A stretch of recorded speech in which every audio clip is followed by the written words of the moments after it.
মালদহে তৃণমূল কাউন্সিলরের মৃত্যু। ইংরেজবাজার পুরসভার কাউন্সিলর দুলাল সরকার বাইকে এসে কাউন্সিলরকে লক্ষ্য করে গুলি চালায়, 3 দুষ্কৃতীর মাথায় গুলি লাগে কাউন্সিলরের। ইতিমধ্যেই এমন অভিযোগ করা হচ্ছে। এক্স হ্যান্ডেলে পোস্ট করে শোক প্রকাশ করেছেন মুখ্যমন্ত্রী মমতা বন্দ্যোপাধ্যায়। এক্স হ্যান্ডেলে পোস্ট করে মুখ্যমন্ত্রী শোক প্রকাশ।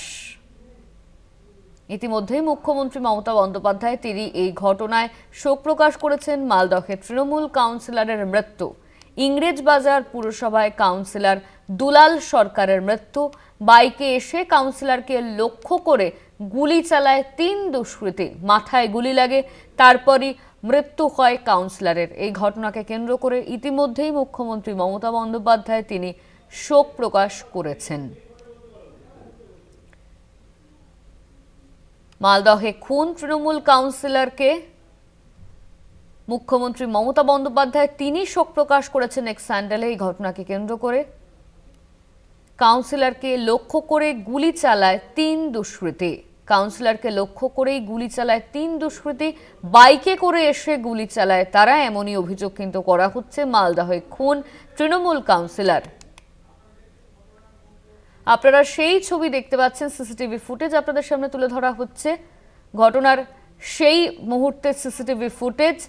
3 দুষ্কৃতী এসেছিল, সেই 3 দুষ্কৃতী এসেই এই হামলা চালায়, খুন করা হয় তৃণমূল কাউন্সিলরকে।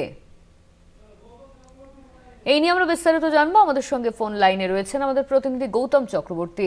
গৌতম, ঠিক কি ঘটনা ঘটেছিল? পুলিশের তরফে কি কিছু বলা হয়েছে? দেখো, পুলিশ খালি একটা কথা বলেছে যে বাইকে চেপে এসেছিল দুষ্কৃতীরা, পুলিশ সুপার বলেছে যে তদন্ত চলছে এবং পুলিশ যারা তদন্ত করছে তাদের সঙ্গে এই মুহূর্তে আমি এই হসপিটালে মেডিকেল কলেজে আছি। তারা খালি বলছে যে বাইকের কালার এবং বাইকটাকে আইডেন্টিফাই করা গেছে সিসিটিভি দেখে যে একটি পালসার বাইকে ছিল, 4 জন একসঙ্গে ছিল এবং 4 জন একটা বাইকে উঠে এই ফলো করতে করতে দুলাল সরকারের পিছনে গাড়ির পিছন গেছে। তাহলে মাঝ রাস্তাতে 4 জনকে একটা বাইকে দেখে পুলিশ কেন আটকালো না?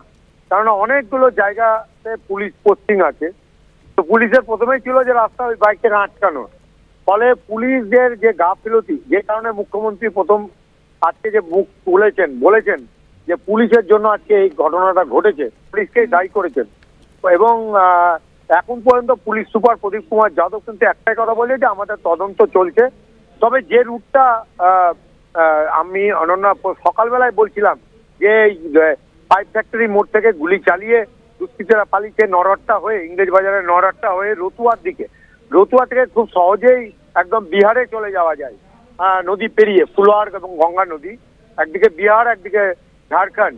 এবং এই দুষ্কৃতীরা যে বাইরে থেকে এসে দীর্ঘদিন কয়েকদিন ধরে রেকি করছিল, কারণ বাবলা সরকার আজকে যে শহরের যে ফ্ল্যাট তার বাড়ি, সেখান থেকে বেরিয়ে যে ওই তার যে যেখানে কাজ চলছিল যে শোরুমটা দেখতে যান, প্রত্যেকদিন যে 10টা সাড়ে 10টার সময় যান, এইটা কিন্তু কি করে জানলো? এটা জানা তাদের পক্ষে সম্ভব না।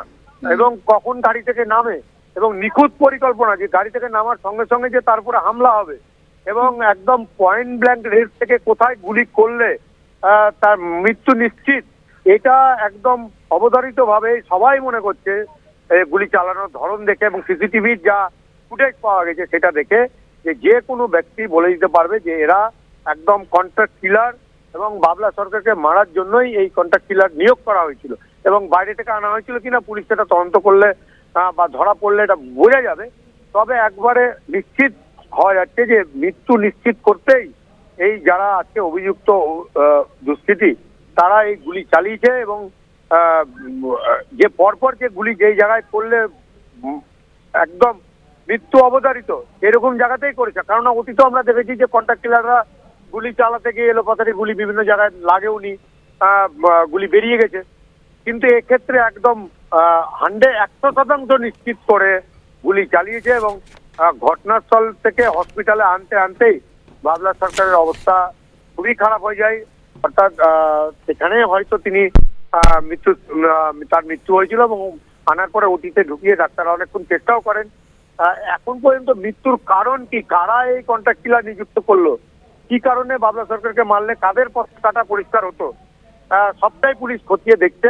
এখনো পর্যন্ত কিন্তু এখনো সুনিশ্চিত ভাবে কিছু বলা যাচ্ছে না যে এই খুনের পিছনে কারা রয়েছে, তাদের কি উদ্দেশ্য আছে। গৌতম, এই হামলা কারা চালাতে পারে? পুলিশের তরফে কি জানানো হয়েছে? পুলিশের তরফে এখন বলা হচ্ছে যে 4 জন একটা বাইকে করে এসেছিল, তাদের মুখ ঢাকা ছিল, তারা গুলি চালিয়ে একদম এখান থেকে ইংলিশ বাজারের ওই পাইপ ফ্যাক্টরি মোড় থেকে আবার মোটরসাইকেলে চেপে নরহাট্টার দিকে চলে যায়। কিন্তু এখন পর্যন্ত ধরা না পড়লে কারা কি কারণে কি উদ্দেশ্যে এই কন্ট্রাক্ট ক্লিয়ারদের নিয়েছিল, কারণ এটা সাধারণ মানুষ বা কোনো গুন্ডা বদমাশের কাজ নয় যে রাগের মাথায় গুলি চালিয়ে দিয়েছে।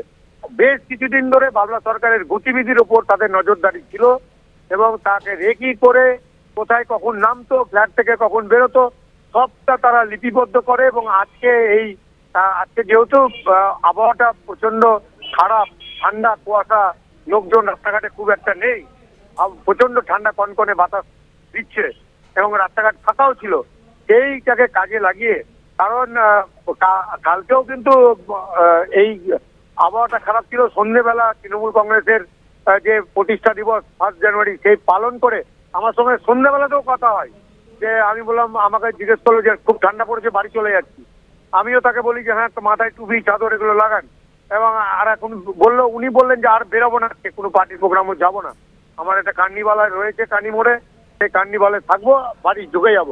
এবং কালকে লাস্ট যে রাত্রেবেলা বাড়ি ঢুকে যান উনি, তারপরে যে আজকে সকালবেলা তার বাড়ি থেকে বেরিয়ে এই ঘটনা ঘটবে। এবং ড্রাইভার, যে কোন নাম সেই ড্রাইভার বলছে যে যারা গুলি চালিয়েছে তারা বাবলা সরকারের যে গাড়ি, 4 চাকার যে গাড়ি ছিল, সেই গাড়ি পিছন থেকে অনেক দূর থেকে ফলো করে তারা এসছে, এমনটা কিন্তু বাবলাদাকে সে জানিয়েও ছিল। কিন্তু বাবলা সরকার উনি কিন্তু উনি পরোয়া করতেন না। এর আগেও কিন্তু তারপরে গুলি চলে। একদমই গৌতম, পুলিশের তরফে জানানো হবে, সেদিকে আমরা নজর রাখবো। ধন্যবাদ। তুমি আমাদের সঙ্গে ফোন লাইনে ছিলেন আমাদের প্রতিনিধি গৌতম চক্রবর্তী। মালদহের গুলিবিদ্ধ তৃণমূল নেতা দুলাল সরকারের মৃত্যু এক্স হ্যান্ডেলে পোস্ট করে শোক প্রকাশ মুখ্যমন্ত্রী মমতা বন্দ্যোপাধ্যায়ের। আজ সকালেই দুষ্কৃতীদের গুলিতে জখম হন দুলাল সরকার। শোক প্রকাশ করে টুইট করেছেন মুখ্যমন্ত্রী মমতা বন্দ্যোপাধ্যায়। সেই টুইটের ছবি আপনারা দেখতে পাচ্ছেন। মালদহে গুলিবিদ্ধ তৃণমূল নেতা দুলাল সরকার। ইতিমধ্যেই মুখ্যমন্ত্রী মমতা বন্দ্যোপাধ্যায় তিনি শোক প্রকাশ করেছেন।